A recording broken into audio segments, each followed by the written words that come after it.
ओम नमः शिवाय। श्री शिवाय नमस्तुभ्यं। श्री आदिशक्ति पार्वती माताए नमः। श्री विघ्नेश्वराय नमः। श्री लक्ष्मी नारायणे नमः। श्री सरस्वती ब्रह्माए नमः। श्री सियारामे नमः। श्री रामदास हनुमाने नमः। श्री राधेश्यामे नमः। हे शिवजी, તમારી કૃપાથી હું આ શિવ પુરાણ વાંચી રહી છું અને મારી મમ્મી, બેન અને તમામ શ્રોતા શિવ પુરાણ સાંભળી રહ્યા છે. અમે બધા શિવ પુરાણનું જ્ઞાન પ્રાપ્ત કરી શકીએ એટલી શક્તિ પ્રદાન કરજો અને શિવ પુરાણનું તેજ સહી શકીએ એટલી ક્ષમતા પ્રદાન કરજો. હે વિઘ્નેશ્વર ગણપતિ બાપા, તમે શિવ પુરાણના વંચનમાં આવતા તમામ વિઘ્ન હરજો. હે કૃષ્ણ મનોહારિણી રાધાજી, હે શ્યામ સુંદર, હે સિયારામજી, હે રામદાસ હનુમાનજી, તમે શિવ પુરાણ સાંભળવા જરૂર પધારજો અને મારા હૃદયમાં સ્થાન ગ્રહણ કરજો. ઓમ નમઃ શિવાય. શ્રી શિવાય નમસ્તુભ્યમ.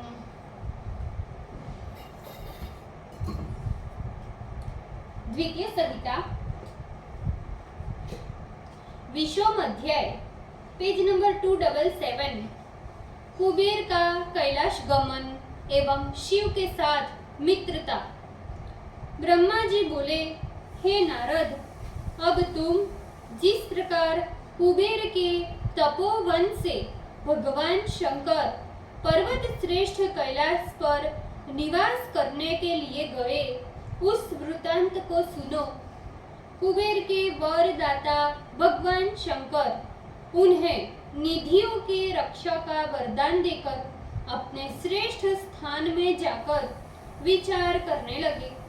ब्रह्मा के नेत्र बिंदु से उत्पन्न हुआ ये मेरा रुद्रात्मक शरीर पूर्ण रूपेण प्रलय कार्य करने वाला है.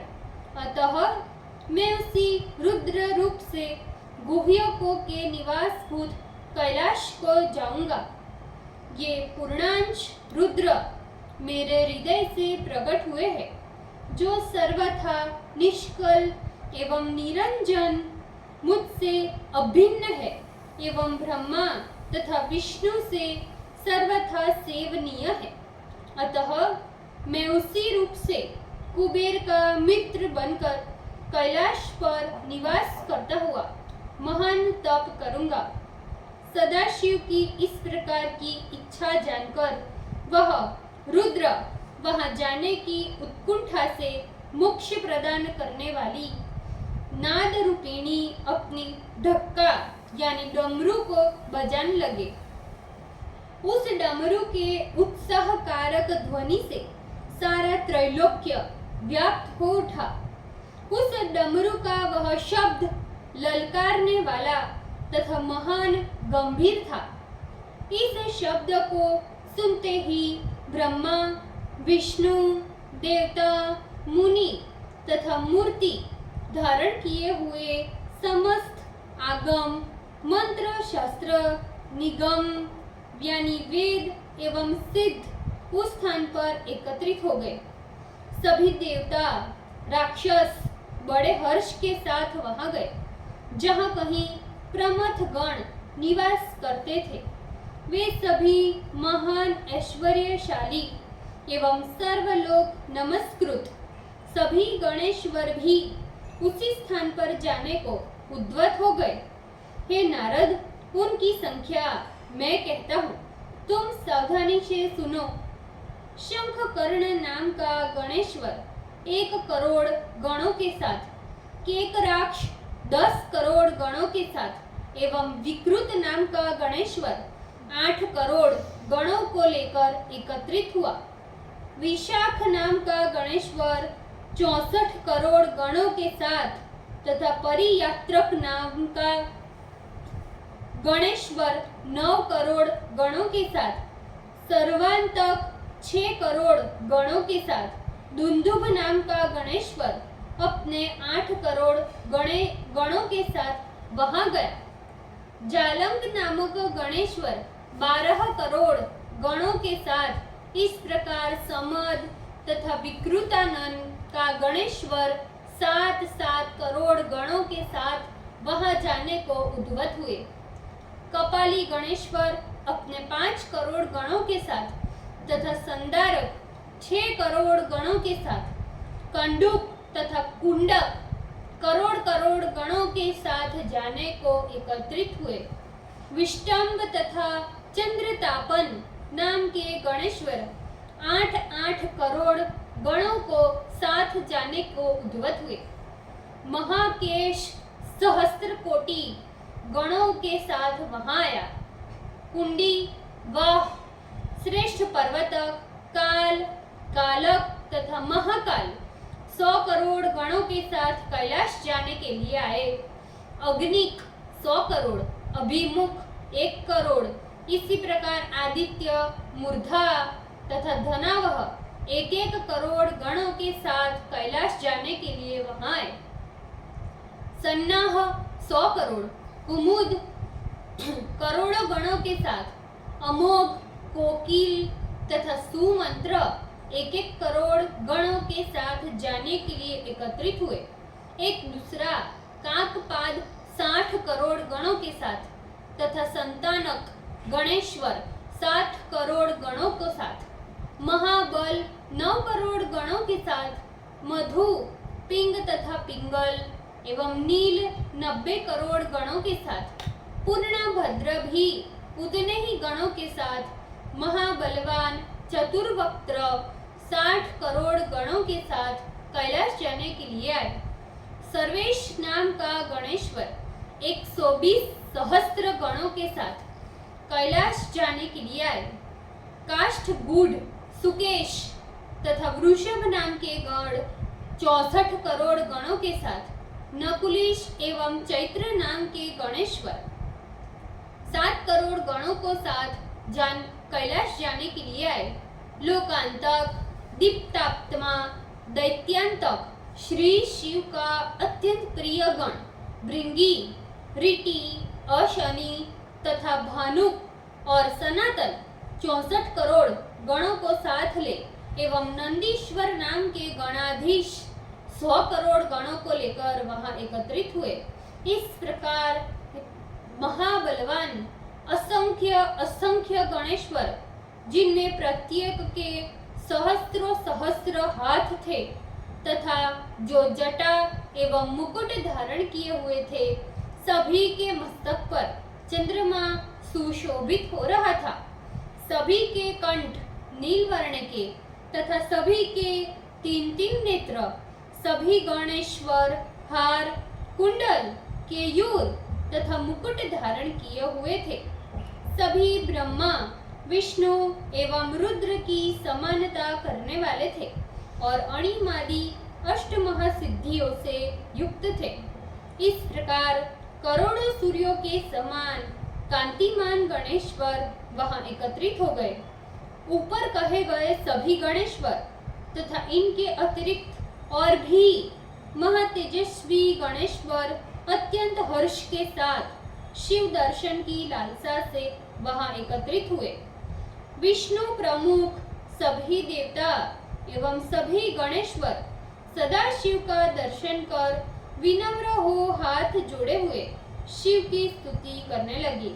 इस प्रकार विष्णुवादी देवताओं एवं गणेश्वरों के साथ परमेश्वर महेश बड़े प्रेम से महात्मा कुबेर के कैलाश स्थान पर गए।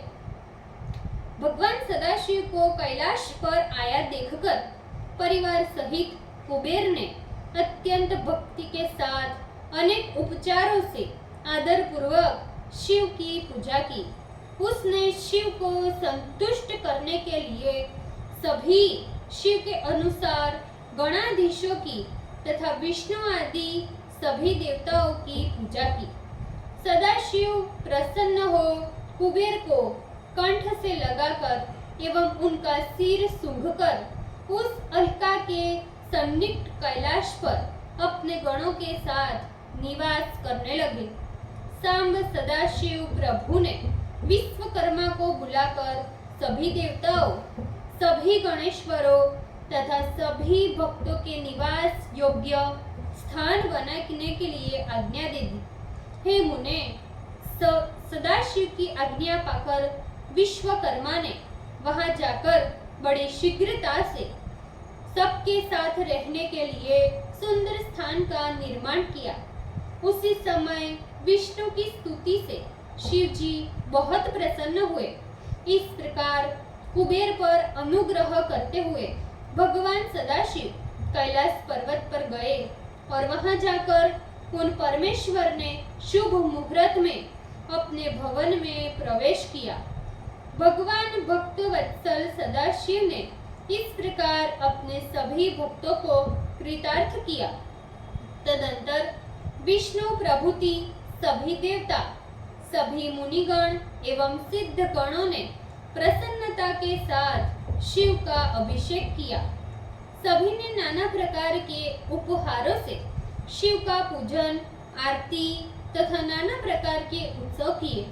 उस समय आकाश से महामंगलदायिनी फूलों की वर्षा होने लगी। अप्सराएं प्रसन्नता से नाच तथा गान करने लगी। जय शब्द तथा नमः शब्दों के द्वारा दिशाएं व्याप्त हो गई। सभी का उत्साह बढ़ाने वाला महान उत्सव होने लगा। सिंहासन पर बैठे हुए विष्णुवादी देवताओं एवं गणों से सेवित सदाशिव उस समय अत्यंत सुशोभित हुए। सभी देवता पृथक पृथक अनेक अर्थों से युक्त मधुर वाणियों से लोक शंकर शिव की स्तुति करने लगे।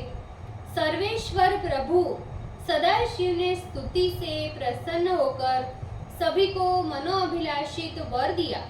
हे मुने, नारद तदंतर सभी प्रसन्नता पूर्वक शिव की आज्ञा लेकर अपने अपने स्थान पर लौट आए। सभी प्रसन्न तथा अपनी अपनी कामनाओं से पूर्ण थे।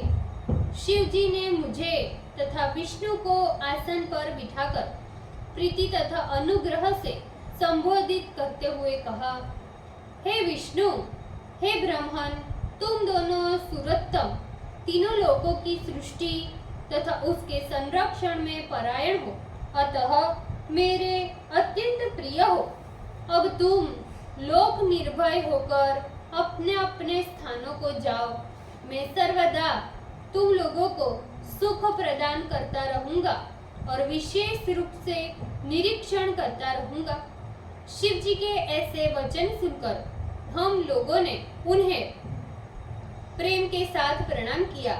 उनकी आज्ञा ग्रहण कर अपने अपने स्थान को चले गए। उसी समय प्रसन्न हुए सदाशिव ने हाथ पकड़कर कुबेर को आसन पर बिठाया और उन्हें कल्याणकारी वचन कहने लगे। शिव जी बोले, हे मित्र, मैं तुम्हारे प्रेम से वशीभूत होकर तुम्हारा मित्र हूँ। हे अनघ, अब तुम अपने स्थान पर निर्भय होकर जाओ। हे मित्र, मैं सदैव तुम्हारा सहायक रहूंगा। सदाशिव के द्वारा इस प्रकार आशा प्राप्त कर लेने पर कुबेर बड़ी प्रसन्नता से अपने स्थान पर लौट आए। इधर शिव जी श्रेष्ठ कैलाश पर्वत पर गणों के सहित निवास करने लगे। कभी योग में निरत रहते तो कभी स्वच्छंदता से ध्यान करते, कभी गणों को प्रसन्नता से इतिहास सुनाते तो कभी आत्मचिंतन करते। कभी वे महेश्वर अपने गणों के साथ कैलाश पर्वत के रमणीय स्थानों में प्रीतिपूर्वक विहार करते। इस प्रकार परमेश्वर भगवान शंकर अपने रुद्र रूप से उस कैलाश पर्वत पर नाना प्रकार की लीला करते, जो योगियों के लिए भी अगम्य है। इस प्रकार बिना पत्नी के ही रहकर उन परमेश्वर ने बहुत समय व्यतीत किया। फिर दक्ष की कन्या सती के साथ विवाह कर उनके साथ लोकाचार में परायण रहकर रमण करने लगे। इस प्रकार हे नारद जी, मैंने तुमसे रुद्र के अवतार का वर्णन किया। वे जिस प्रकार कैलाश पर आए तथा उनकी कुबेर के साथ मित्रता हुई, इतना ही नहीं, उसके अंतर्गत ज्ञान को बढ़ाने वाली शिव की लीला भी कह दी, जो लीला इस लोक तथा परलोक में सर्वत्र सुख देने वाली है। जो इस कथा को पढ़ता है अथवा एकाग्र मन से सुनता है, वह इस लोक में नाना प्रकार के भोग तथा परलोक में मुक्ति को प्राप्त करता है। समाप्तोयम रुद्र संहिताया प्रथम सृष्टिखंड।